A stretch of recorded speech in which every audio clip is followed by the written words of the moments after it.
मैं तो संजीव बालियान जी के दीवाने हैं, ये है वो है, 10 बात पैदा करते उसमें। हमेशा मनोहर सिंह जी के साथ रहा। वहाँ पर हमारे एक स्वर्गीय आदरणीय हुकम सिंह जी हुआ करते थे। हम इस लायक है नहीं, हम छोटे कार्यकर्ता के बड़े लोगों को हमारी जरूरत पड़े।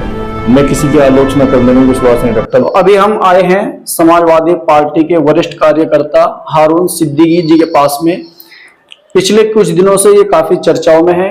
आज हम इनसे बातचीत करने के लिए आए हैं। हारून भाई, सबसे पहले हम आपसे जानना चाहते हैं, समाजवादी पार्टी में आप कितने टाइम से काम कर रहे हैं? मुझे समाजवादी पार्टी में लगभग 27 साल के करीब हो गए। जब से मैं पार्टी ज्वाइन की थी तो सबसे पहले मैं नगर संगठन मंत्री शामली रहा था। उस टाइम दोनों जनपद शामली और मुजफ्फरनगर एक ही हुआ करते थे। तो लगभग वो समय 27 साल के करीब हो गए। तो किस नियत के साथ में आपने समाजवादी पार्टी ज्वाइन की थी? दरअसल जब कोई राजनीति में आता है तो उसकी कुछ ना कुछ अपेक्षाएं होती है, लेकिन मेरी जो भावना थी और अपेक्षाएं थी, मेरी भावना मात्र ये थी कि मैं, गांव मेरा भज्जू रहा है भोरा कला के पास, तो वहाँ हमने युवाओं ने मिलकर एक विकास के प्रति एक भावना जगाई लोगों में, समाज सेवा के प्रति एक भावना जगाई लोगों में। तो हमारा एक दल था वहाँ पर, युवक मंगल दल, जो कि रजिस्टर्ड भी हुआ ब्लॉक कार्यालय से। तो अच्छे अच्छे कार्य जो हमसे हो चुके, अपने बुजुर्गों का आशीर्वाद लेकर हमने वहाँ किए। वहाँ से हमें एक प्रेरणा मिली। तो वहाँ से हमें जो राजनीति में लेकर के आए थे वो हमारे बड़े भाई स्वर्गीय सांसद चौधरी मनोहर सिंह जी लेकर के आए थे। और हमारी भावना यही थी कि जो हमने एक शुरुआत की विकास के प्रति, समाज सेवा के प्रति, वो कहीं आगे दूर तक ले जाए।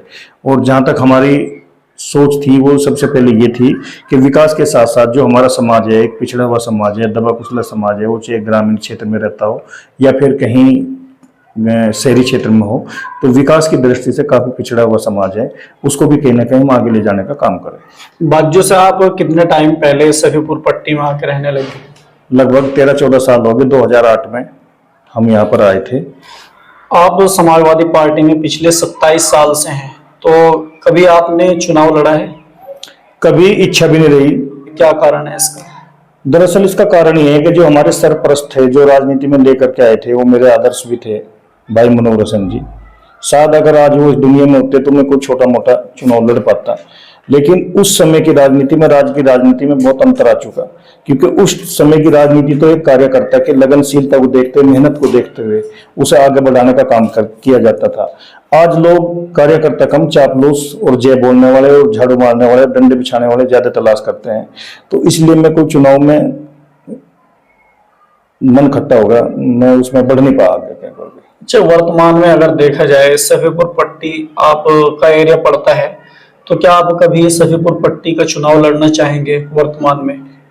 देखिए, जहां तक सफीपुर पट्टी के चुनाव की बात है, ये मेरी इच्छा जरूर रही कि पट्टी ही नहीं, सफीपुर गांव के अंदर भी एक ऐसा अलग से विकास हो।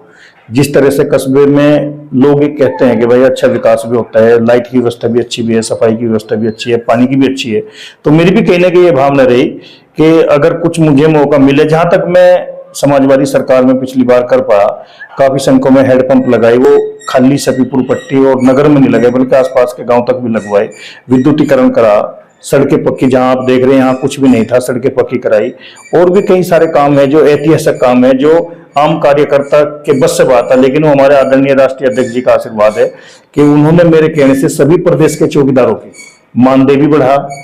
मेरे कहने से उन्होंने जो बसें यहाँ से सीधी मेरठ निकल जाती थी और इधर शामली निकल जाती थी, बुढ़ाना उससे कटा हुआ था, तो लगभग 6 महीने का इसमें समय रहा। फिर चुनाव आ गए थे और 6 महीने तक सारी बसें बुढ़ाना को टच होकर के गई यहाँ से चंद्र सिंह तिराहे से। जिसको मेरठ जाना होता था, शामली होना जाता था, वो बायवाड़ा और गढ़ी साकावत न जाकर के उसको सारी बसें यहीं से उपलब्ध हो जाती थी। बात की जाए अगर नगर पंचायत बुढ़ाना की, पिछले 27 साल से आप समाजवादी पार्टी में, लेकिन चुनाव में कहीं दिखाई नहीं दिए।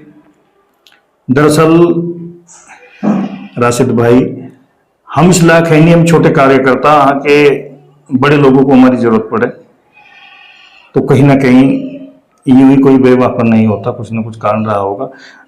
जहां तक समाजवादी पार्टी के कार्यकर्ता की बात है, हमने कार्यकर्ता होने के नाते सच्ची निष्ठा के साथ जो हमसे बन पड़ा, वो अपने पार्टी के लोगों की मदद की, चाहे वो नगर पंचायत मेंबर के चुनाव में की हो या नगर पंचायत अध्यक्ष के की हो। लेकिन हमने भी खुले मंच से, ये आपकी बात सच है कि किसी के भी मंच पे खुले मंच से जल्द से जल्द उसमें इधर उधर हम आपको नजर नहीं आए, क्योंकि उन लोगों को हमारी जरूरत महसूस नहीं हुई।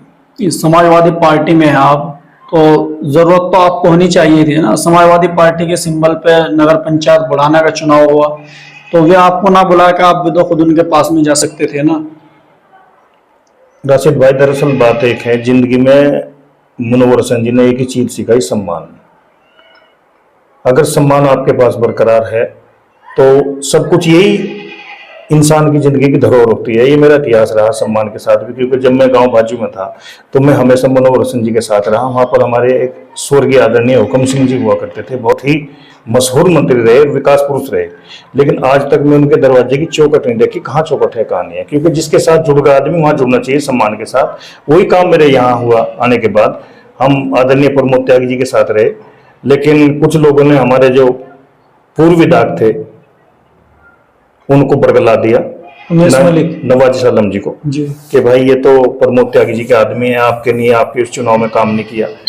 तो उन्होंने भी कुछ लोगों की मान ली बात बजाय हकीकत जानने के, लेकिन हमने भी उन्हें कह दिया ठीक है, अगर आपको ये लगा कि हम प्रमोद त्यागी जी के आदमी हैं, आपके चुनाव में काम नहीं किया, ठीक है विधायक जी, आपकी मर्जी है। अच्छा, हम आपसे ये भी जानना चाहते हैं, कुछ दिन पहले अभी यहाँ पे जिया चौधरी जी आए थे, जो कार्यकर्ता उनसे रोष गए थे, उनको मनाने के लिए आए थे वे, तो चुनाव से पहले क्यों नहीं आ पाए यहाँ पे जिया चौधरी जी? हालांकि चुनाव से पहले अगर यहाँ पे आ जाते तो और ज्यादा चुनाव में जान पड़ जाती। दरअसल राशिद भाई, रुस्से हुए तो कोई था नहीं यहाँ पर। मेरी भी अपना मानना ये था कि मेजोरिटी के हिसाब से अल्पसंख्यकों की काफी तादाद में यहाँ मत है, तो अब की बार कहीं ना कहीं उन्हें लड़ाया जाए। मैं अपनी बात हाईकमान के सामने रखी भी थी, पार्टी लोगों के सामने रखी थी, लेकिन जो हाईकमान का निर्णय हुआ वो आदरणीय जयंत चौधरी जी का निर्णय था, आदरणीय राष्ट्रीय अध्यक्ष हमारे अखिलेश यादव जी का निर्णय था। जो उनका निर्णय हुआ तो हम, वो हमारे सरमत है, फिर हम उसके निर्णय से हमारी हिम्मत नहीं थी कि हम उसमें किंतु परंतु करें। फिर हमने ईमानदारी के साथ लड़ा, और वो प्रकरण तो जो था ये बढ़ा चढ़ा करके, कोई यूट्यूब चैनल है किसी का, वो उसे तोड़ मरोड़ के पेश कर दे, कहीं ना कहीं मेरा नाम पेश कर दे, उसमें जोड़ दे, कहीं ना कहीं किसी और का जोड़ दे। तो मैं उन्हें कहा भी भाई ऐसी हरकत ना करो, अच्छी बात नहीं है किसी के सम्मान के साथ खेलना। वो प्रकरण जो था उनका कुरैशी जी का था, नवाब कुरैशी भाई का, उन्होंने अलग पार्टी सिंबल से हटके अपना पर्चा भी नॉमिनेशन की फाइल अपनी, फिर अपना सिंबल भी लेकर आए, फिर बाद में किसी और को भी लड़ा उन्होंने, तौसीफ राय जी को। तो उनका मामला था, मेरा तो कोई रूस से मनाई का था नहीं, मैं पार्टी से क्यों रूसूंगा, मेरे पार्टी ने क्या उठा रखा है। अच्छा, कुछ दिन पहले आपने संजीव बालियान की तारीफ की थी, तो वो क्या मामला है? उसके ऊपर काफी बवाल हमें देखने को मिला है। दरअसल वो इशू बनागा, वो हमारे क्षेत्र के आदरणीय सांसद हैं, कैबिनेट मंत्री भी है, और हमारी बालान खाप से भी आते हैं, क्योंकि भाजू जो गांव है हमारा वो बालान में है, और वो हमारे बालान खाप से भी आते हैं। उनके लिए मैं सिर्फ एक शब्द कहा था कि जैसे हमारे हुजूर सल्लल्लाहु अलैहि वसल्लम भाई अपने विरोधियों को माफ कर दिया करते थे, उनके प्रति भी किसी ने कोई शब्द कहा था, तो उन्होंने खुले मुझ से कहा था कि चलो जो उन्होंने कह दिया हम उन्हें माफी देते हैं, उनके खिलाफ कोई कार्रवाई नहीं होगी। मैं कहने लगा ये अच्छा, उनका अच्छा काम है भाई, अगर अपने विरोधियों जिन्होंने इतनी कड़वी बात उनके विरुद्ध कही थी और उन्हें खुले मुझ से माफ कर दिया, तो वो अच्छे दिल के आदमी है। मात्र इतनी बात कही थी, उन्होंने लोगों ने उसे तोड़ मरोड़ के पेश करके वे तो संजीव बालियान जी के दीवाने हैं, ये है वो है, 10 बात पैदा कर दी उसमें पार्टी से क्या संबंध, पार्टी से क्या लेना देना उस बात का। समाजवादी पार्टी के सच्चे कार्यकर्ता हैं, कर्मठ है, रहे भी और है भी इंशाल्लाह, जब तक पार्टी में गद्दारी नहीं करेंगे। जिस दिन कोई ऐसा मौका मिला जब हमें लगा कहीं ना कहीं हमारी अपेक्षा की जा रही, हमारे सम्मान से खिलवाड़ कर जा रहा, ठीक है, मैं कोई मंत्री और सांसद विधायक तो बनना नहीं, उस दिन सलाम करके अपने घर बैठ जाए। अच्छा, फिलहाल आप समाजवादी पार्टी में हैं, तो कौन से पद पे मौजूद हैं? मैं आपको बताया राशिद भाई, मेरी शुरुआत जो हुई थी नगर संगठन मंत्री के पद से हुई थी, शामली से, क्योंकि दोनों जनपद एक थे, शामली और मुजफ्फरनगर। उसके बाद बस पीछे मुड़ के नहीं देखा, बढ़ते रहा, कम से कम 20 पदों पर कार्य किया। फिर ये जनपद मुजफ्फरनगर जब अलग हो गए, हाँ मेन कार्यकारिणी में प्रमोद त्यागी जी के साथ भी रहा, सचिव भी रहा। उसके बाद फिर मैं जिला अध्यक्ष बन गया अल्पसंख्यक सभा का, उसके बाद फिर प्रदेश सचिव बन गया अल्पसंख्यक सभा का। वर्तमान में जो मेरे ऊपर पार्टी ने जिम्मेदारी सौंपी है और राष्ट्रीय सचिव की है, ये छोटी मोटी नहीं होती, एक पार्टी का विश्वास है, और मैं पूर्ण विश्वास दिलाता हूं आपके चैनल से कि उनके विश्वास पर खरा उतरूंगा। और राष्ट्रीय कमेटी में जो मुझे जगह दी गई है सचिव के तौर पे, वो मेरी किसी भी प्रदेश में ड्यूटी लगाए, कहीं पर भी मुझे दिशा निर्देश दें, उनका पालन होगा।